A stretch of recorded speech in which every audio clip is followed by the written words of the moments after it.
right. Peace, people. Back with another live. This time I thought I'd read an essay by Michael C.A. McDonald titled Ancient Arabia, A Brief History and Timeline. So, yeah, this is just an essay. I thought it's a really good introduction to the history of pre Islamic Arabia. I'm just going to read it. I'll drop a link to the essay in the description for anybody interested in reading it on their own after this live is over. So just bear with me. All right, so Ancient Arabia, a brief history and timeline. 1. Multiple Arabias. Ancient sources, in particular the Assyrian annals and the Greek and Roman historians and geographers, defined Arabia as anywhere inhabited by peoples called Arabs. They applied this term to populations with very different ways of life in a wide variety of areas, and it seems likely that only a combination of a recognizably common language and certain common cultural traits could have defined them all as belonging to the same group.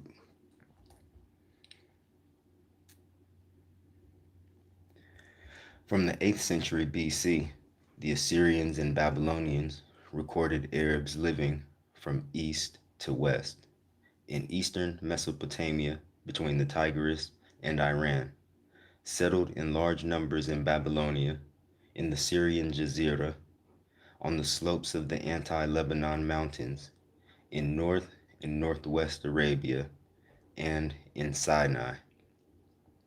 By the 6th century, the Achaemenid Persian Empire recognized an Arab enclave in Gaza and its hinterland, and a century later, Herodotus regarded Arabia as being most of eastern Egypt, between the Nile and the Red Sea.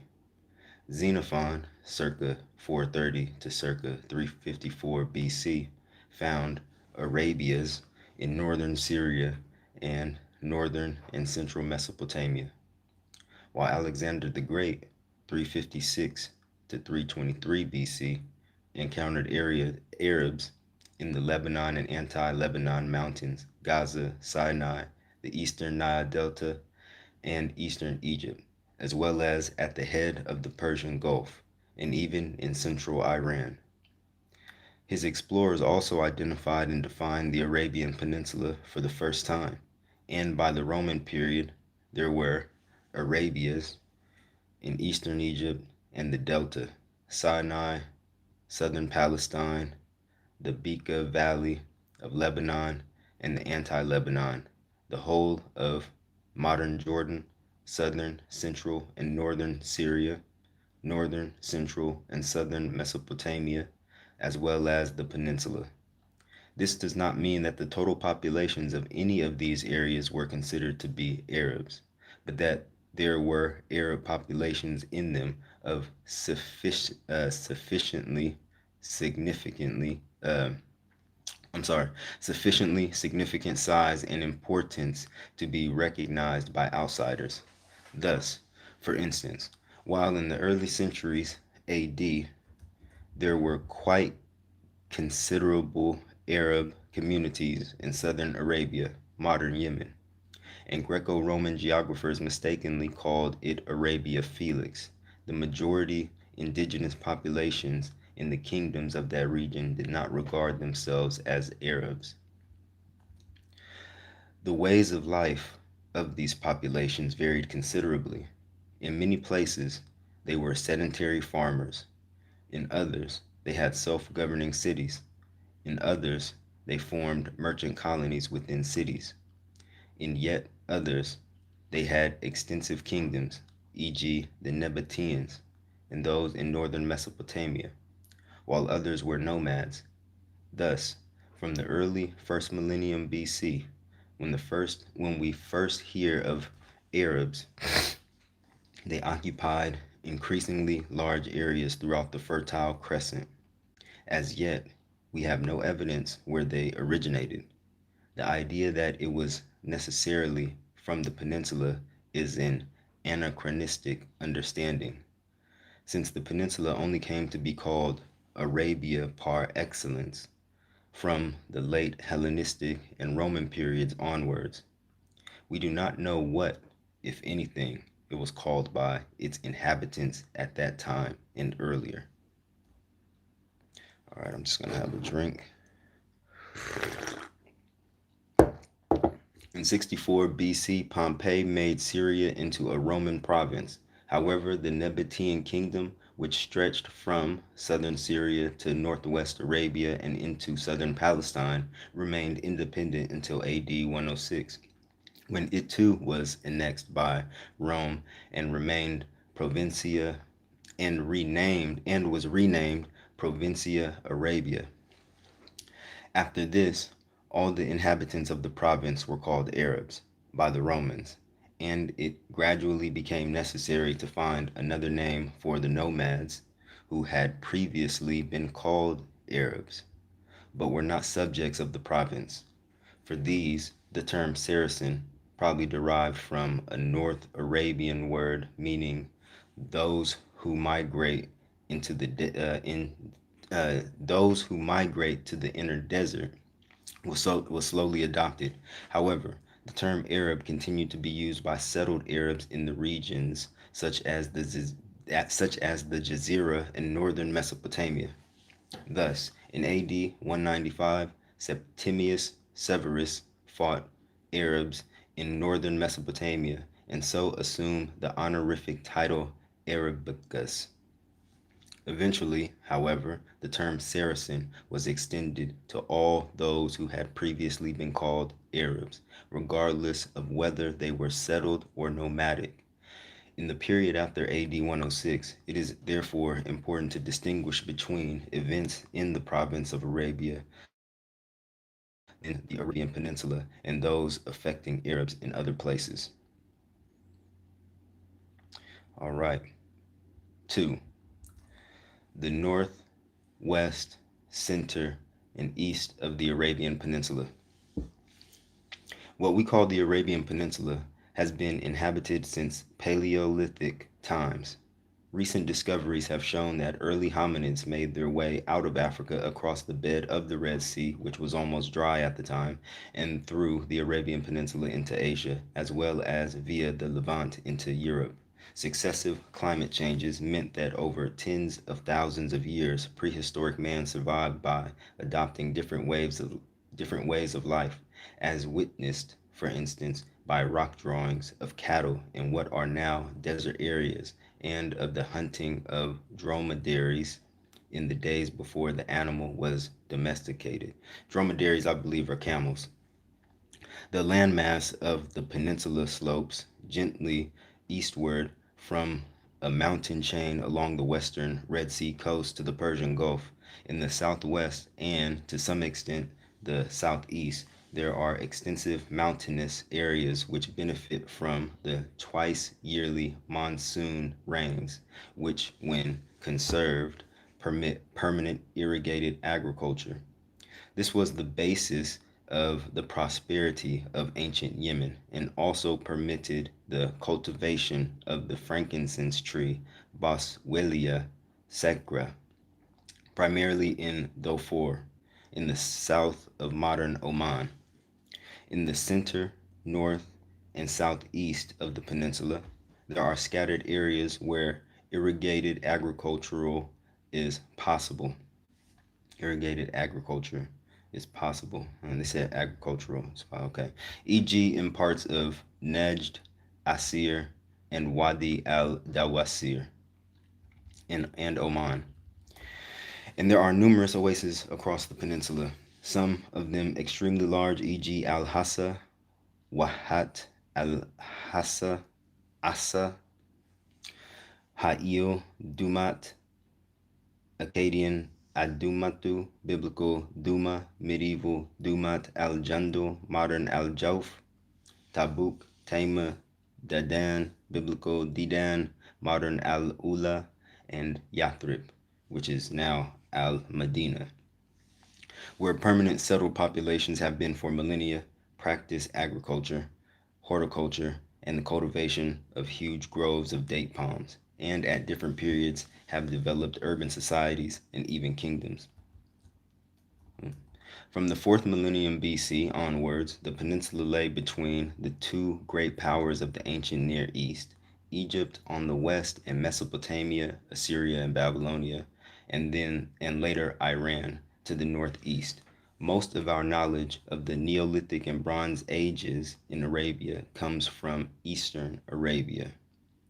I also have a video on here about Eastern Arabia, specifically Dil Moon, if anybody's interested in checking it out. All right, so let me just find where I was at. Arabia comes from Eastern Arabia because it is here that it has been possible to undertake archaeological work for the longest. Eastern Arabia lay between the civilizations of Mesopotamia and the Indus Valley and was on the trade routes between the two.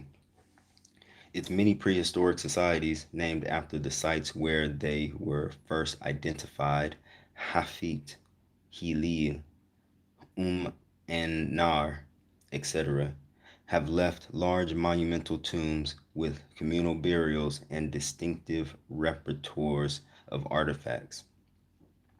From the 4th millennium BC onwards, first the eastern coast of what is now Saudi Arabia, and then the islands of Bahrain were known to the Sumerians, and then the Babylonians as Delmun.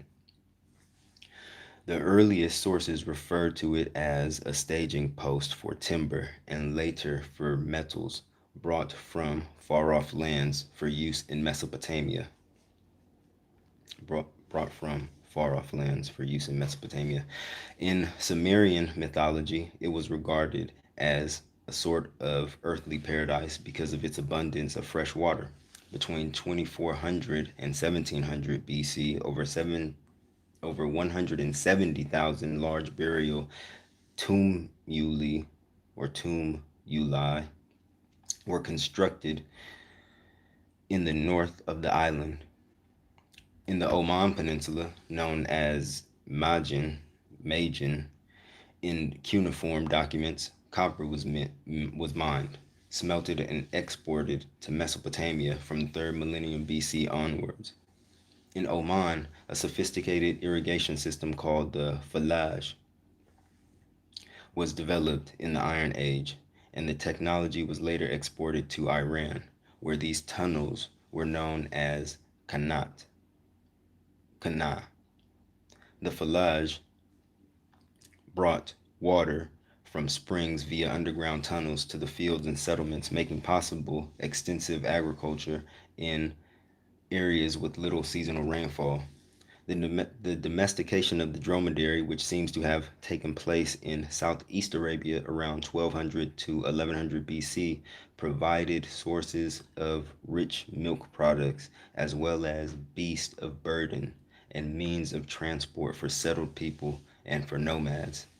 In the last centuries BC and the early centuries AD, a number of states flourished on the east coast of the peninsula, among which the great trading city of Gurha, exact site unidentified, was the most famous. Gurha dominated the trade between the Indian Ocean, Mesopotamia, Yemen, and via the Nabateans, the Mediterranean. Several of these states minted their own coins, and these show that some were ruled by women. In the north and center of the peninsula, sedentary life was mainly concentrated in large oases, while agriculture and the civilization of the date palm, while agriculture and the cultivation of the date palm formed the basis of their economies. By the 2nd millennium, and possibly even earlier, some, e.g., Tama, had developed into urban centers, probably as a result of their positions on the trade routes. At Kureya, in the northwest, pottery has been found which seems to link it with the copper mining site of Timna in the Wadi Araba, the southern extension of the Dead Sea Valley, which was controlled by the Egyptians in the 2nd millennium BC.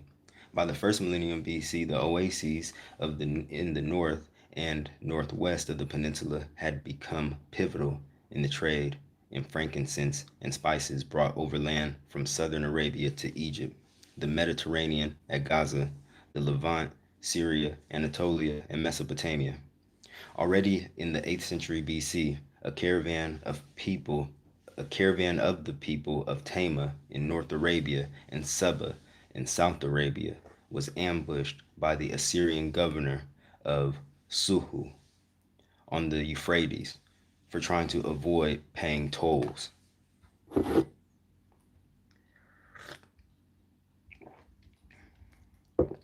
Anxious to control the northern end of this trade, the rulers of Assyria and Babylonia launched repeated attacks against the populations, both settled and nomadic, of North Arabia, many of whom were ruled by priestess queens based in the oasis of Dumat, medieval Dumat al-Jandul, modern al-Jawf. So important was this trade that by the mid 6th century BC, Nabonidus, the last king of Babylon, 555 to 539 BC, chose to reside in Tama for the major part of his reign, probably 552 to 543 BC, having already conquered 5 other major oases on the trade route from the south, including Dedan, biblical Dedan, and Yathrib, modern Al-Medina.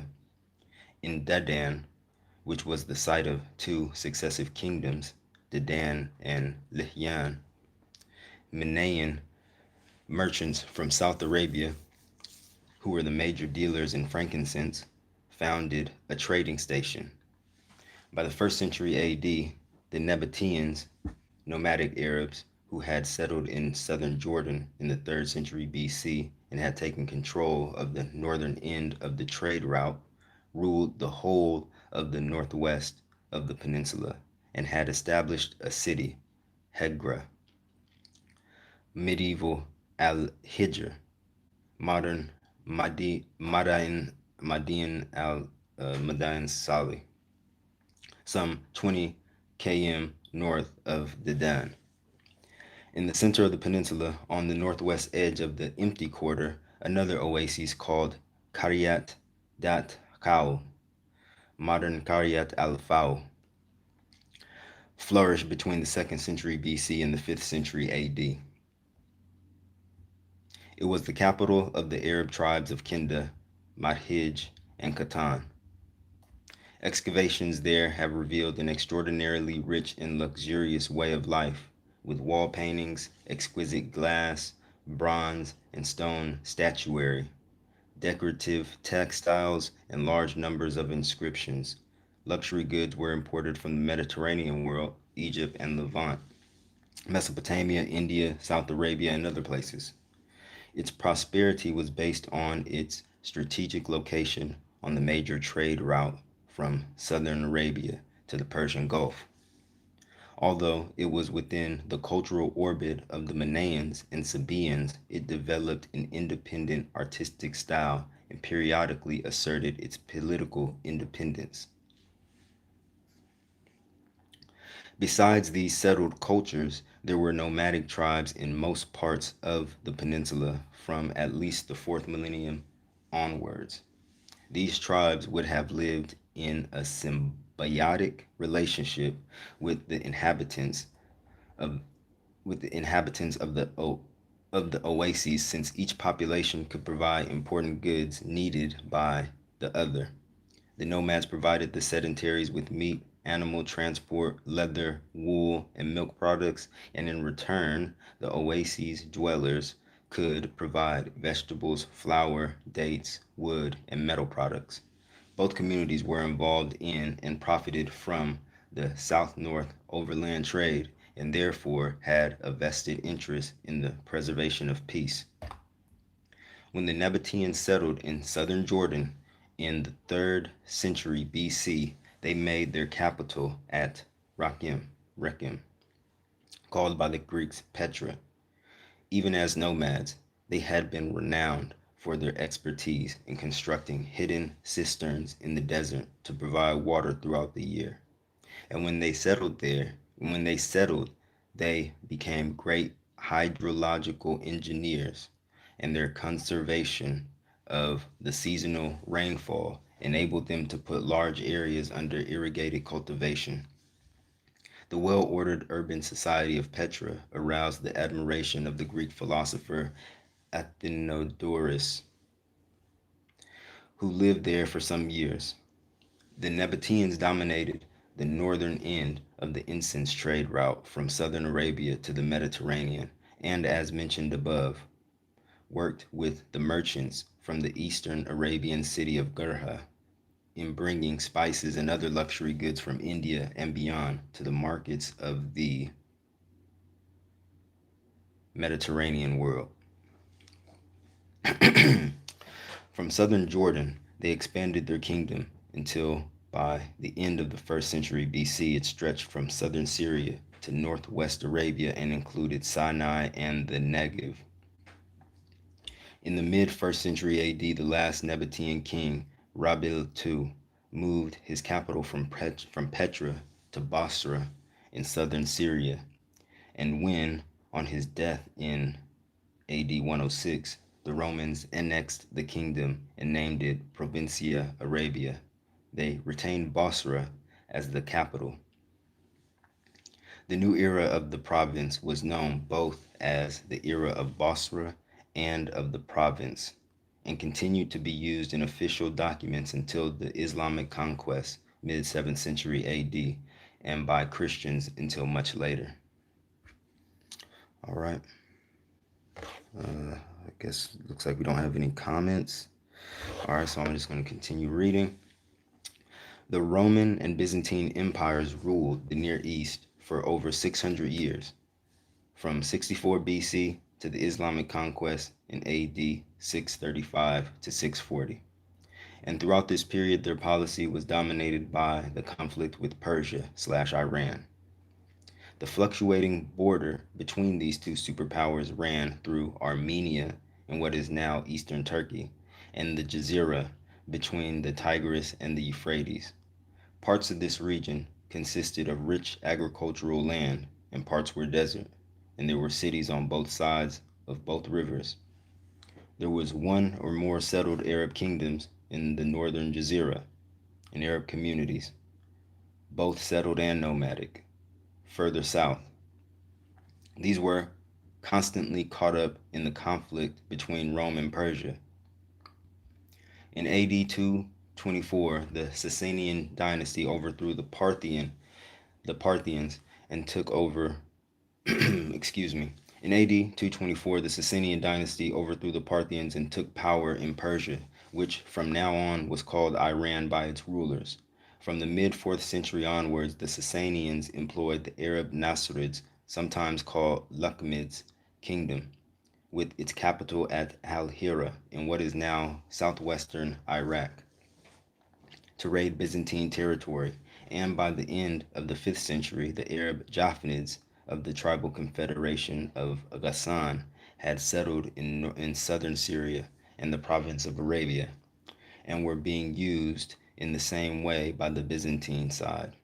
However, the relationship between the Japhanids and the Byzantine state was constantly disturbed by theological problems because the Japhanids held firmly to Christianity, Miaphysite Christianity, and resisted all attempts by the state to impose the Chalcedonian Christology upon them. Religion was much less of a problem between the Zoroastrian state, Iranian state, which had little missionary zeal, and the Nasrids, who mostly remained pagan, apart from the last king who adopted Nestorian Christianity. The constant conflicts between the Byzantine and Iranian states so debilitated both sides that they were unable to resist the armies of the nascent Islamic State in the 4th decade of the 7th century. The Byzantines were unable to retain any of their eastern provinces south of Anatolia, and in a remarkably short period, the Islamic armies had also conquered the Iranian Empire. All right, 3. South Arabia.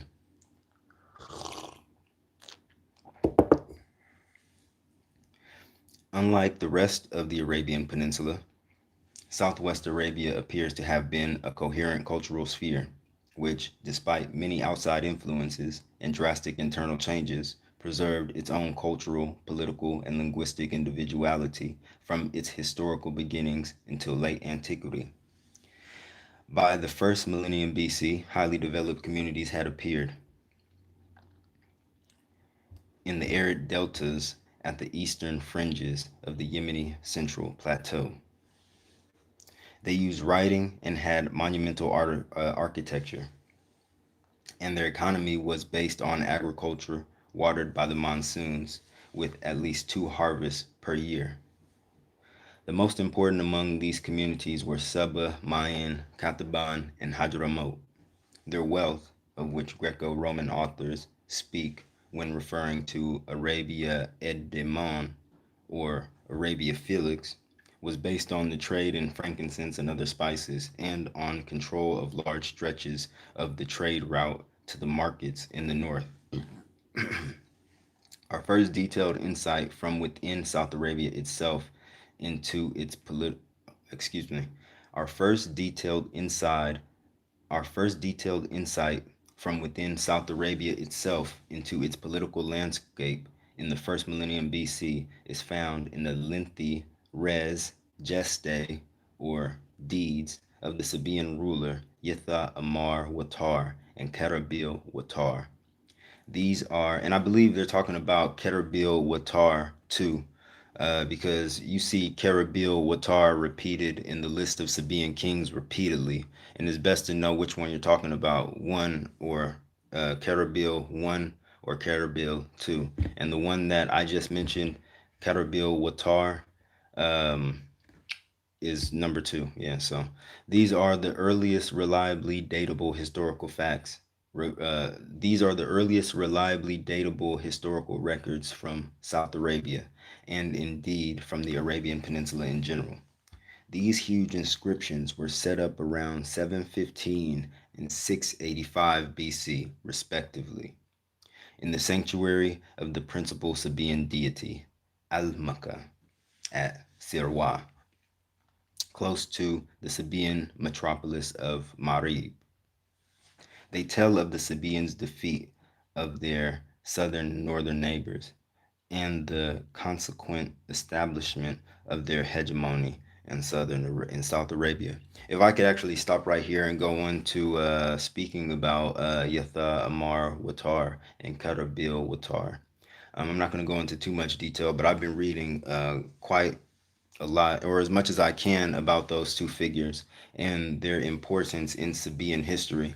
I mean, it was them two, Yathar Amar Watar and Karabil Watar too, who were responsible for spreading Sabaean hegemony and dominion across a large part of South Arabia. So they're definitely huge figures in Sabaean history. So yeah, I'm just going to continue from there. The epigraphic evidence provides only limited information on the structure and organization of societies in ancient South Arabia. The most detailed data concern the situation of the Sabaean heartland around Marib and Sirwa. At the head of society was the so-called Muqarrab, who performed the role of mediator between the principal Sabaean god, Almaka, and the people of Saba.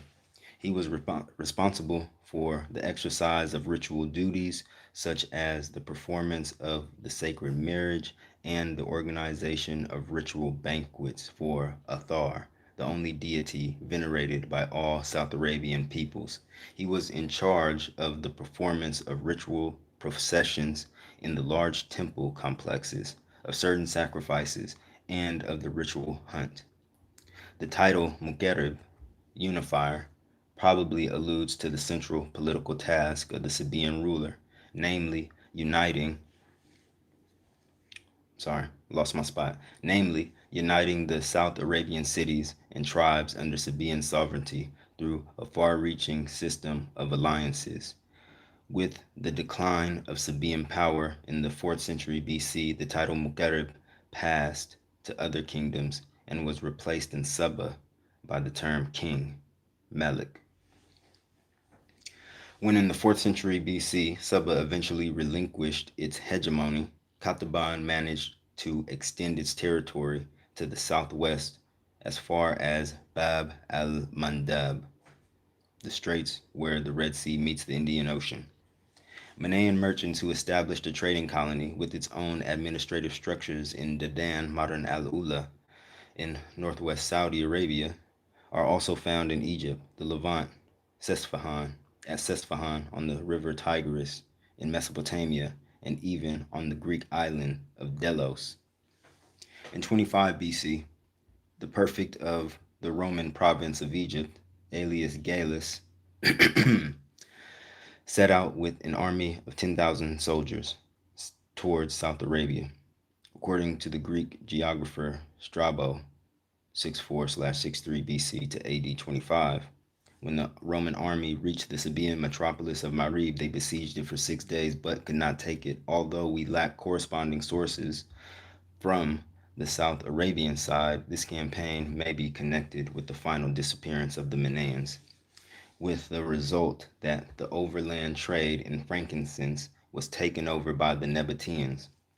We know that Nabatean merchants were in South Arabia after this from a Sabaic Nabatean bilingual inscription found at Sirwa, which is dated to the 3rd year of the Nabatean king Erectus IV, that is 7/6 BC. Later, due to the increasing importance of the maritime trade with India, which had already been stimulated by the Roman occupation of Egypt, the balance of power shifted in South Arabia. The few natural harbors and their access points became especially important. By this period, or even earlier, colonizers from the Hadramaut had established the port of Samarrum, also known as Sumhuram, modern Khorrori, on the coast of Darfur, close to the region where frankincense was produced, while the harbor of Kani, west of modern Al-Mukalla, on the southern Yemeni coast, secured Hadrami access to maritime trade after the turn of the era. From the 1st century AD onwards, the people of Himyar in the southern highlands began to break away from Qataban and eventually emerged as a considerable power in South Arabian politics. Around the turn of the era, possibly as a result of Elias Gallus' campaign, a coalition was formed between Suba and Himyar. And from this point onwards, their rulers called themselves kings of Suba and Dhu Raden, the latter referring to the royal place in the Himyarite capital, Zafar. This coalition was ended by the rise of tribes in the highlands of northern Yemen, which replaced the royal dynasty of Suba in Marib during the 2nd century AD. The 2nd and 3rd centuries AD were characterized by a series of wars between a number of different protagonists. After Qataban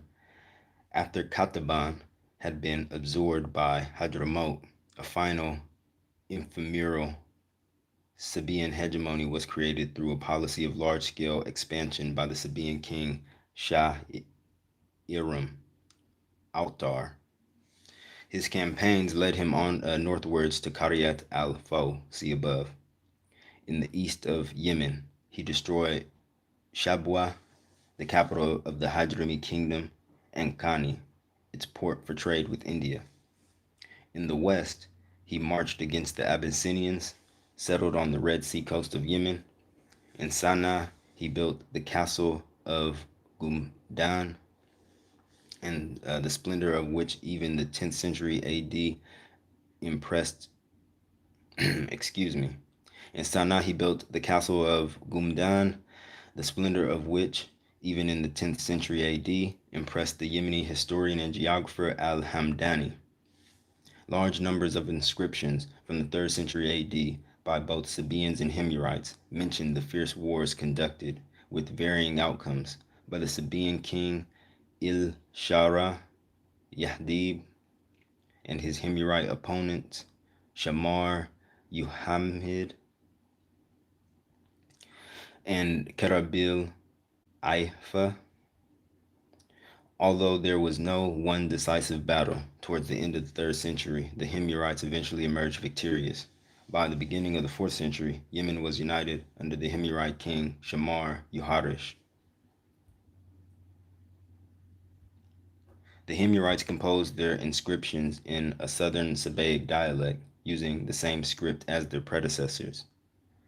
Around the middle of the 4th century AD, the first evidence of monotheism begins to appear in the ancient South Arabian inscriptions. The deity invoked is God, the Lord of the heaven and of the earth, later also called Rahmanan, the merciful. This was an epithet designating the Jewish God, as the phraseology in several religious inscriptions from the following period show. The Himyarite dynasty's conversion to Judaism was at least in part a reaction to the increasing Byzantine influence in this region, and in particular the conversion to Christianity of the Abyssinian king Ezana IV in Aksum. This adoption of different forms of monotheism gave an additional religio-political element to the conflict between the two powers on either side of the Bab al-Mandab, Himyar, and Abyssinia. The epigraphic evidence, however, does not reveal whether there was a continuous conflict from this time on, or a particular aggravation of the situation during the 5th century. After several campaigns, Himyar, under its king Abi Karib Assad, managed to extend its sphere of influence into Central Arabia and to maintain its hold through its Arab proxies and kings of Kinda and the Bedouin Confederation of Ma'ad. In the first quarter of the 6th century AD, a major conflict erupted between Himyar and the Abyssinians. We are fortunate to have information about this not only from the Sabaic and Ethiopic inscriptions, but also from Syriac and Greek literary sources. Immediately before this, the Himyarite dynasty appears to have been pursuing a pro-Byzantine and thus pro-Abyssinian policy. This would explain the large number of Christian communities on the western coastal plain of Yemen, in the Himyarite capital of Zafar, in Hadramaut, and in Najran in the north, against which and against their Abyssinian protectors, the Himyarite king Yusuf Ash'ar, known in the later Arab sources as Duna West, took action at the beginning of the 520s. These military actions culminated in the siege and surrender of Najran and the massacre of all Christian inhabitants. Aided by the Byzantines, the Abyssinian counterattack, led by the Abyssinian Negus king Ella Asbaha in person, conquered South Arabia, putting an end to Himyarite rule. An Abyssinian Abraha established himself in the following years as the Christian ruler of South Arabia, but distanced himself to a considerable extent from the kings of Aksum. His reign was marked by large building projects such as the last overhaul of the Marib Dam and the erection of a cathedral in the new capital, Sana'a. Abyssinian rule in South Arabia eventually ended in the 570s when the country was conquered by the Sassanians. It remained an Iranian province until AD 628, when its governor converted to Islam and declared his allegiance to the nascent Islamic State in Al-Medina. All right, 4. Literacy in ancient Arabia. The art of writing was practiced widely within the western two-thirds of the peninsula. Arabia had its own family of alphabets, the South Semitic script family, descended from the proto-alphabet of the second millennium, and which developed in parallel to the Phoenico-Aramaic alphabets. The Phoenician Aramaic alphabets, I'm just going to say that, of the Levant.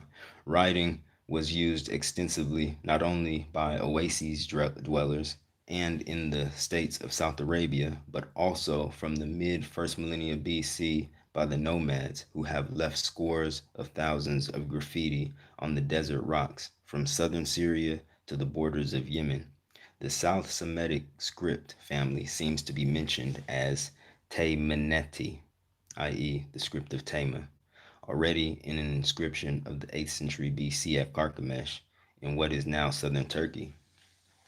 In northwest and central Arabia, the languages of the inscriptions were ancient North Arabian, a group of dialects related to Arabic, although Arabic itself appears to have remained a largely unwritten language until the 5th century AD.